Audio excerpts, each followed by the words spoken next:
What's going on, everybody? It's AG here. Today, we're going to be taking a look at the top 5 first-round draft prospects for the Denver Broncos at pick 20. These are some of the names I've been seeing thrown around. Now, these aren't in any necessarily particular order, but it is from kind of least likely to most likely from what I think actually happening. Let's go ahead and start off here. Now, some of these names we'll elaborate on a little bit that I don't think are realistic. First off, Tyler Warren, Penn State tight end. He's one I've seen thrown around, but I'm pretty sure he's going to be gone by 20. Now, if the Broncos can somehow scoop this guy up, I think he's a serious weapon going forward. If you go back and watch that Penn State offense, passing wise, he is pretty much all they have. And this dude's a monster, was the best tight end in all of college football last year. If they can somehow get him at 20, I'm taking him, but he's probably going to be gone way before then. But if he is still available, you got to take Tyler Warren, especially to give Bo Nix kind of a downhill threat a little bit downfield. Ashton Jeanty, Boise State running back. He's another one that's probably going to be gone, but even if he is here, this one I don't know if I would take. Tyler Warren, I would definitely take him if I was picking at 20, but at 20, he'll probably be gone. Ashton Jeanty, he's a monster. He's good. But do you want to waste a pick on a running back unless he's going to be the next Adrian Peterson? That I don't know, because I can probably take somebody in the second round that is going to probably give me similar effect.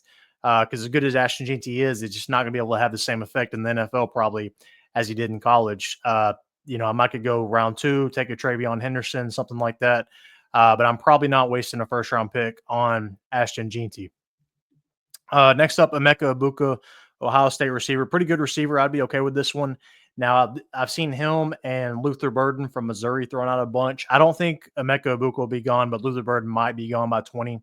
Now, if they're both there at 20 and your other options are not there that you've kind of had in mind, I would probably trade back a pick or two.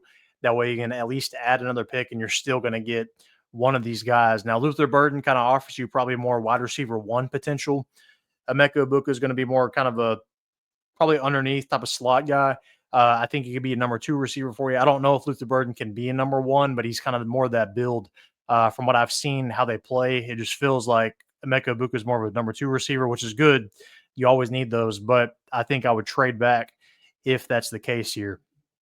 Next up, Malaki Starks, Georgia safety. He's another one I think he's probably going to be gone, but safety is a position of need, and he's pretty good. He's a good ball hawk, done a lot of good things at Georgia. Now, I don't know if he'll be available at 20, but let's say it comes down to receiver or safety. It depends on which route you want to go. You probably add a safety in free agency or something. And then, go ahead and take Luther Burden or Emeka Egbuka at 20 and then add a safety. But Malaki Starks probably could be your safety for, the next 5-10 years. All right, and last but not least, this kind of seems like the consensus right now because they need a tight end. Tyler Warren's probably going to be gone. Colston Loveland out of Michigan. If you don't get Tyler Warren, I think Colston Loveland is a pretty good number 2 option. Could definitely play tight end for you. Definitely, I would say, worthy of a first-round pick. Depending on what's available. Now, he would probably, out of the realistic options, you're probably coming down to him. I think Starks is gone, so I would say probably Colston Loveland or Emeka Egbuka or Luther Burden. I would probably lean Loveland because I don't know if necessarily either one of those guys are going to be capable of being a number 1 receiver.